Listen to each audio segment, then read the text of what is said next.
지명과 인명이 반드시 나옵니다. 성경 저자가 왜 지명과 인명을 꼭 집어넣었을까요? 라고 할 때는 이유가 당연히 있겠죠. 그래서 우리가 이 지명에 대한 이해를 꼭 하지 않으면 우리 본문 전체를 이해하기가 쉽지가 않다, 이런 이야기를 하는 거잖아요. 그런데 꼭 하나 아셔야 될 것은 뭐냐면, 지명이라고 하는 것은 원래 그 지명인 경우가 있지만 대체적으로 그 지명이 갖고 있는 의미가 있어요. 뜻이 있어요. 그 뜻이 결국 뭐가 되냐면 하나의 사건을 나타내는 말인데, 그 사건이 지명이 되는 것을 볼 수 있습니다. 사무엘상 25장 2절을 제가 한번 읽어볼게요. 마온에 한 사람이 있는데 그의 생업이 갈멜에 있고 심히 부하여 양이 3,000마리요 염소가 1,000마리이므로 그가 갈멜에서 그의 양털을 깎고 있었으니, 나죠. 그 사람의 이름은 나발이요 그의 아내 이름은 아비가일이라. 그 여자는 총명하고 용모가 아름다우나 남자는 완고하고 행실이 악하며 그는 갈렙 족속이었더라. 이렇게 이야기를 합니다. 여기에 보면 갈멜이란 이름이 나옵니다. 갈멜이란 이름과 함께 뭐가 나오냐면 마온이란 이름이 나옵니다. 마온, 갈멜과 마온. 잘 들어보세요. 마온이란 이름을 히브리어 성경을 갖고 뜻을 찾아보면 여러분들 이런 뜻을 갖고 있습니다. 거주하다. 소위 말해서 사람이 정착해서 살 수 있는 땅을 마온이라고 이렇게 불러요. 또 하나는 갈멜이라고 하는 말은 하나님의 포도원이다 라는 뜻을 갖고 있으니까 역시 비옥한 땅을 가리키는 거죠.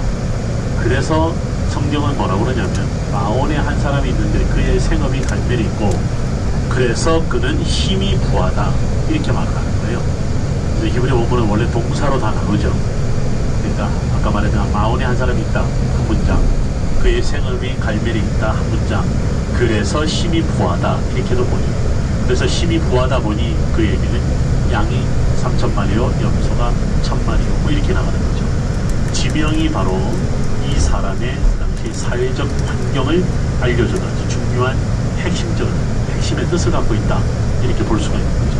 그래서 마온과 갈멜하면 사람들이 일단 마온이 어디야, 갈멜이 어디야, 뭐 어디 있는가 보지, 이렇게 지나가는데 여기에 놓칠 수가 없어요. 여러분들 저와 함께 성경을 찾아볼 수 있으면 역대기하를 한번 찾아볼게요. 역대기하 21장을 성경 꼭 가지고 다니라고 말씀을 드려서 20장을 보면 역대기하 20장에 보면 이런 말이 나옵니다. 그 후에 모압 자손과 암몬 자손들이 마온 사람들과 함께 와서 여호사밧을 치고자 한지라.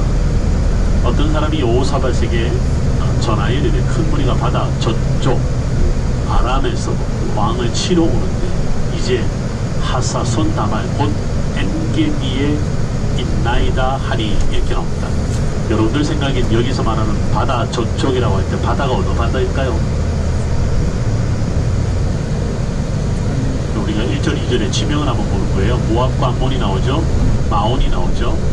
그 다음에 여기 보니까 바다 저쪽이 나오죠. 엔게디가 나와요. 자, 그럼 여기서 말하는 바다 저쪽 할 때 이 바다는 무슨 바다일까요? 그렇죠. 사해입니다. 사해. 왜냐하면 사해를 중심으로, 즉 여메를 중심으로 동편에 모압 산지가 있거든요. 자, 그러면 마온은 어딘지 잘 보세요. 모압과 암몬은 사해를 중심으로, 즉 여메를 중심으로 동쪽에 있는데 마온이라고 하는 지역은 어디냐면 사해에서 서쪽에 있는 산지예요. 자, 어디냐면 헤브론 주변에 있는 지역이에요. 다시 아까 우리 여러분들 그 사무엘상 25장으로 가보면 나발과 아비가일, 공교롭게도 여기도 마온이 나오는데 그의 생업이 어디에 있다고 그랬죠? 갈멜에 있다고 그랬죠. 자, 그럼 갈멜에서 그의 생업이 뭐냐면 포도원을 운영했다라고도 볼 수 있고, 그 다음에 그 포도원을 중심으로 해서 양도 쳤고 염소도 쳤다, 이렇게 이야기를 하고 있습니다. 자, 자, 여러분들 지금 제가 지명을 갖고 어떤 그 당시의 사회적 환경을 이야기를 하고 있어요. 그럼 저와 성경을 한번 또 어디를 찾아보냐면 그냥 이런 그 당시 이 사회적 환경, 그 다음에 또 그 당시에 경제적인 부분까지도 우리가 이 얘기를 해볼 수 있는 부분이 있는데요. 어디 있냐면 여러분들이 아모스서를 한번 잠깐 찾아가 보겠습니다.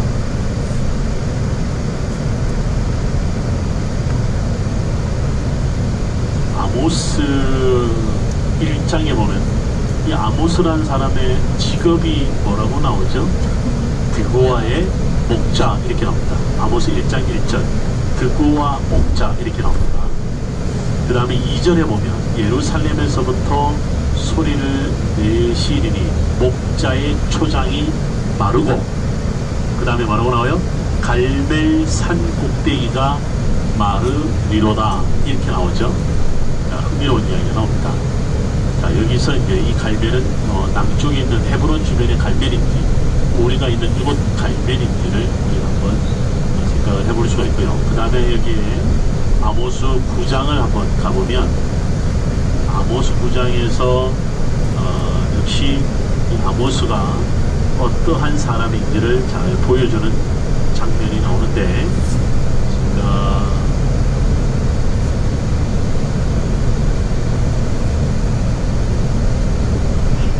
장면이 나옵니다. 특별히 9장 2절에도 보면 3절에도 보면 갈멜 산 꼭대기에 숨을지라도 내가 거기에서 찾아낼 것이고 이쪽 표현하고 있어요. 그 다음에 여러분들이 제가 하는 적이 없어서 잘 안 보이는데 9장에도 보면 목자라는 말이 나옵니다.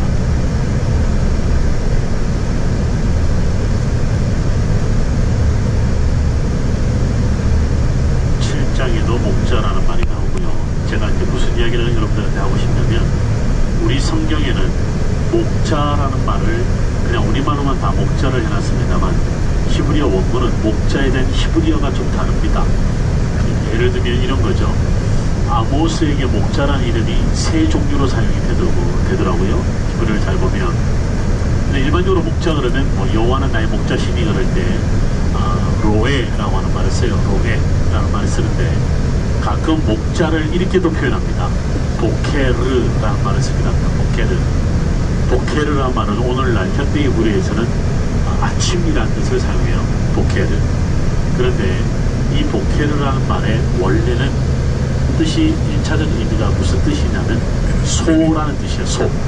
소. 이거를 동사를 해서 목양하다 이런 뜻도 사용이 되어서 이 목양하다라는 말에서 목자라는 말도 사용되는데 이렇게 표현하시면 돼요. 보케르는 목자이지만 양을 10만 마리를 치는 자를 보케르라고 말하거나 양을 치는 것이 아니라 소를 치는 자를 쓸 때 목자라고 말하는 거다 이렇게 이야기하는 거죠. 라고 말하면 아모스는 가난한 목자가 아니었다 이 말입니다. 히브리어 표현을 보면 거기에서는 보케르라는 말은 아모스는 대단한 거부였다라고 하는 시구적 표현을 볼 수가 있어요. 요즘 저는 이 표현을 보면서 무슨 말씀을 한번 전한 적이 있냐면요. 요즘 우리 비즈니스 선교한다 이런 이야기 하죠. 비즈니스 하시는 분들 중에서 뭐 얼마를 하나님 앞에 드린다. 또 비즈니스 포커스가 선교에 맞춰져 있다. 뭐 이런 이야기를 하는데 저는 아모스를 보면 그가 정말 대단한 목자예요. 꽤 재산이 많은 목자였는 그가 하나님의 말씀을 전하는 선지자였다. 그런 의미에서 그야말로 비즈니스 미션이라고 하는 말을 쓸 수 있지 않을까 조심스럽게 혼자 한번 생각을 해본 적이 있습니다. 그러니까 아모스에게 사용되는 목자라는 말인데요. 근데 그 목자가 사용되는 땅의 배경이 어디냐면 갈멜산이라고 하는 이 주변입니다. 그러니까 마온과 갈멜, 즉 나발, 아비가일, 헤브론 주변에 있는 지역, 이런 지역에 있는 목자는 일반 목자가 아니라 상당히 경제적인 부를 가지고 있는 목자였다 이렇게 볼 수가 있어요. 여러분들이 생각하기에는 성경에 젖과 꿀이라는 단어를 당할 때 젖과 꿀은 뭘 사용한다? 뭐 어떤 말의 심볼이라고 들어본 적이 있죠. 젖은 농업이고 꿀은 죄송합니다. 꿀은 농업이고 젖은 목축업이다 라고 할 때 아모스 같은 사람은 목자이기도 하지만 또 뭐를 재배하는 자라고 알려져 있죠? 뽕나무를 재배하는 자다 이렇게 이야기를 합니다. 이렇게 뭐 농업도 하는 자고 목축업도 하는 자였다는 거죠.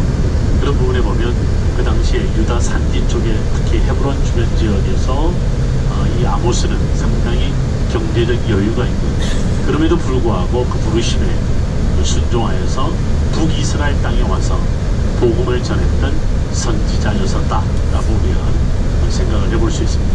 여러분 보시는 것처럼 이 주변이 얼마나 비옥합니까? 특히 이 지역은 땅도 비옥하고 나무도 많지만 또 하나는 석회 동굴이 상당히 많습니다. 특별히 이 지역은 채석장으로 활용될 만큼의 아주 좋은 그런 돌을 채석할 수 있는 곳이 바로 이 지역입니다. 그래서 오늘날에도 이 갈멜산과 갈멜산 주변의 산지에 채석장이 상당히 많이 지금 사용되고 있고 성경시대에도 상당히 많이 사용되는 것을 볼 수 있죠. 단순히 그냥 석회 동굴의 석회암이 아니라 건축 자재로 쓸 만큼의 아주 좋은 그런 석회암을 형성하고 있었다라고 볼 수가 있는 거죠. 자, 지금 제가 말씀드리는 여러분 이야기를 가만히 들어보면 이것을 어떻게 알 수 있을까라고 할 때 그 지명 안에 있는 뜻을 잘 찾아내야 됩니다. 원래 그 지명이 갖고 아니면 그 지명을 중심으로 풀어가는 성경에 대한 이해를 조금 다른 각도에서 이해를 해볼 수가 있다 이런 거죠. 물론 이제 우리가 말씀을 전하는 자로서의 가장 기본적으로 성경의 아주 전문적인 지식을 갖고 있어야 되겠고 그것을 또 고백도 할 수 있어야 되는데 저 같은 경우는 일단 설교를 참 우리 차에 설교 교수님이셔서 설교를 잘하는 사람은 아니지만 저 같은 경우는 이제 어디에 주로 포커스를 두면서 성경 공부를 하려고 그러냐면 1차 자료 우리가 보통 오리지널 소스라고 하는 원래 본문의 그 배경에 대한 부분을 좀 더 많은 컨텐츠를 갖고 좀 접근을 하면서 지리적이고도 문화적인 또는 언어적인 이런 부분들을 좀 더 우리가 다양하게 또는 불구하게 우리가 설교를 또는 말을 전하는 자로서의 좀 살을 더 많이 우리가 붙일 수 있지 않을까 상당히 다양하게 본문을 이해할 수 있겠다라고 생각을 할 수 있습니다. 자, 지금 우리가 갈멜산에서 지금 내려와서 갈멜 산자락 이스를 따라서 지금 이스라엘 평원으로 내려갑니다. 이스라엘 평원에서 내려가는 무깃도라고 하는 데를 갑니다. 무깃도와 관련된 좀 피곤하긴 했지만 아시겠지만 제가 성경을 좀 읽어 드리려고 합니다. 무깃도에 대한 이야기 성경 한번 사람이죠. 그리고 이제 100년 전에 히스기야의 시대에 일어났던 종교개혁을 100년 후에 요시야가 종교개혁을 또 맡아서 진행하는 것을 볼 수가 있습니다. 열왕기하 23장 여러분들이 나와 있죠. 역시 요시야가 율법책을 발견하고 또 이방 예배당을 파괴하고 그리고 절기를 지키고 그러면서 계속 종교적 개혁을 일으켜 가다가 그가 죽습니다. 여러분 열왕기하 23장 28절에 보면 이렇게 말씀이 나옵니다. 요시야의 남은 사적과 행한 모든 일은 유다왕 역대 지략에 기록되지 아니하였느냐. 요시야 당시에 애굽의 왕 바로 느고가 아수르 왕을 치고자 하여 유브라데 강으로 올라감으로 요시야 왕이 맞서 나갔더니 애굽 왕이 요시야를 무깃도에서 만났을 때에 죽인지라. 신복들이 그의 시체를 병거에 싣고 무깃도에서 예루살렘으로 돌아와 그의 무덤에 장사하니 백성들이 요시야의 아들 여호아하스를 데려다가 그에게 기름을 붓고 그의 아버지를 대신하여 왕으로 삼았더라. 여기 나옵니다. 여러분 여기에 무깃도 이거에 대해서는 우리가 좀 여러가지 역사적 배경도 살펴본 부분이 있어야 되는데요. 제가 그 대한성서공의 번역위원으로도 활동하고 있는데요. 열왕기하 23장 29절 같은 경우는 번역이 잘못된 부분이 있어요. 요시야 당시 애굽왕 바로 느고가 아수르 왕을 치고자 하여가 아니라 아수르 왕을 돕고자 하여 라고 다시는 번역을 바꿔야 되는데 전혀 엉뚱하게 번역이 되어 있는 아주 대표적인 오류 본문이라고 알려져요. 번역이라고 알려지는 본문이죠. 자, 어쨌든 이것보다 더 중요한 것은 뭐냐면 요시야 왕이 바로 이 전투에서 애굽 왕과의 전투에서 어디서 죽냐면 무깃도에 죽죠. 무깃도에서 그가 죽었던 그 이후로 여러분들 그가 추진하던 종교개혁이 결국은 실패로 돌아가고 종교개혁이 실패하는 10년 후에 예루살렘 성의 멸망을 가져왔고 또 그 이후 10년 후에 예루살렘 성전의 멸망을 가져오게 됩니다. 그래서 우리가 잘 아시는 대로 주전 596년에 1차 포로, 그 다음에 주전 586년에 2차 포로, 그리고 난 다음에 또 한 번에 주전 583년에 제3차 포로가 일어나면서 총 3번에 걸쳐서 포로가 발생되었다고 일반적으로 알려져 있습니다. 어쨌든 1차 포로 때 잡혀간 사람 중에 대표적인 사람이 에스겔이죠. 그리고 다니엘을 비롯한 그의 친구들, 우리가 너무나 잘 알고 있습니다. 그때 당시 왕으로는 여호야긴 왕이 잡혀가게 된 것을 볼 수 있습니다. 그리고 성전이 무너질 때 예루살렘에 누가 있었었냐면 예레미야가 있었던 것을 볼 수가 있죠. 결국은 요시아의 종교개혁 실패는 바로 남유다의 멸망으로 가져왔고 성전이 파괴되고 유대인들이 흩어짐을 당하는 포로민으로 살아가야 되는 70년의 아픈 역사를 경험하게 되는 그런 이야기죠.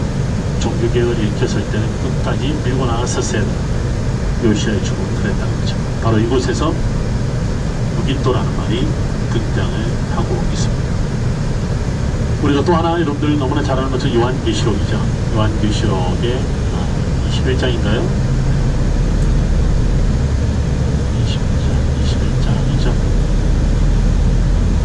우리는 마지막 때 일어나는 전쟁 이야기를 너무나 잘 알고 있습니다.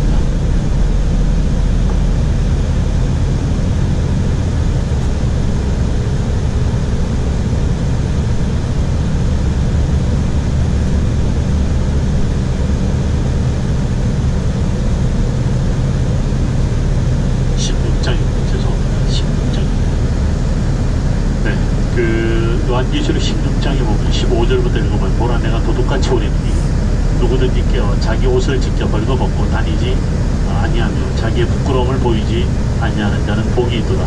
새 영이 히브리어로 아마겟돈이라 하는 곳으로 왕들을 모으더라 이렇게 나옵니다. 보통 우리가 아마겟돈 전투 전쟁 이야기를 하는데요. 여기서 히브리어로 아마겟돈 이렇게 이야기를 하지만 사실은 아람어용에 가까운 거죠. 어쨌든 아마겟돈이라고 하는 무깃도의 산, 무깃도의 언덕이라는 뜻을 갖고 있는 아마겟돈 혹은 무깃도 그 지역으로 이동을 합니다. 무깃도에 대한 이야기는 무깃도 도착해서 잠깐 몇 가지 중요한 지점들을 지역들을 돌아보는